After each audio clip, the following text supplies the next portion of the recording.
SMT Nation, we back. Nation, in today's video, we're going to discuss something that's happening at a company that I think is indicative of why some companies are being very careful about how deep they step in to fiber and wireline building. Looking at you, T-Mobile. Now, I think I can properly explain why they seem to be kind of, slowly dipping their toes in the water and just kind of coming in on a very capital light way.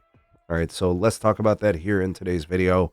The article will be linked for you from Light Reading, Nicole Ferraro, down in the description. You guys can find that there. Ways to support us can be found there as well. Please do like and share this video.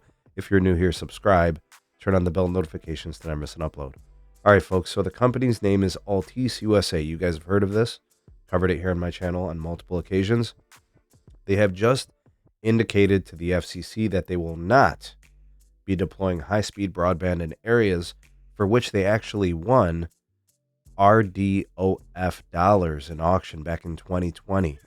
The company said that it will relinquish 18 different block groups in Louisiana and will not be building there. So the rules for the program calls for penalties, obviously, for this. But Altice said that this is what they're going to have to do. Now here's exactly what happens, right? They win this auction, they get assigned the opportunity to build it and be rewarded with those dollars for that build, and then they basically default on those subsidies, which means now those folks ain't going to get that connectivity, which is terrible, right? Now, why would a company back out of the deal after, the auctioning and getting involved in planning and all that? The bottom line is these companies are running out of money. And Altice is an absolute shambles. I don't think they're profitable. I think they've been a shrinking business for a long time. They mostly operate, I think, out of the tri-state area, namely New York and I think New Jersey. And other providers are kicking their ass, right? So we're talking about, I think, Spectrum, Verizon Fios, things of that nature. They just don't compete well, and they don't really build proper networking. I hear a lot of bad things about them, whether it's customer care or actual network performance. But, this is going to be a large amount of money that they're going to lose access to. They're probably going to get a fine of some sort. I'm not really sure all of those details, but this circles back to this one point. I know a lot of people are critical of T-Mobile and how they're only coming in on a small scale to build fiber through Lumos, spending about $1 billion as a joint venture, kind of basically as a small investor, really. And the reason for that, guys, is this is expensive and difficult and challenging to do. Deploying fiber is intrusive. Deploying fiber requires a lot of politics. There's a lot of red tape.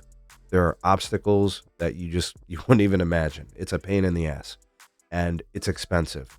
So because of that, the return on invested capital needs to be clear, evident, and obvious. And that's what I think we're starting to see from some of these companies, these fiber overbuilders and these companies that are starting to back out of these things. This is indicative of what I think is probably going to be happening continuously in the future for companies like this. And that, folks, is why T-Mobile is likely going in a very capital light way. They're toeing the water, they're coming in slowly, and they're going to keep it at a managing level. They're still going to be heavy on wireless, but that's how they're playing the wireline, and I don't blame them. I don't think they should bite off more than they could chew. This would be kind of that warning sign of something bad happening and the possible negative outcomes from that. What are your thoughts on this? Sound off in the comment section below.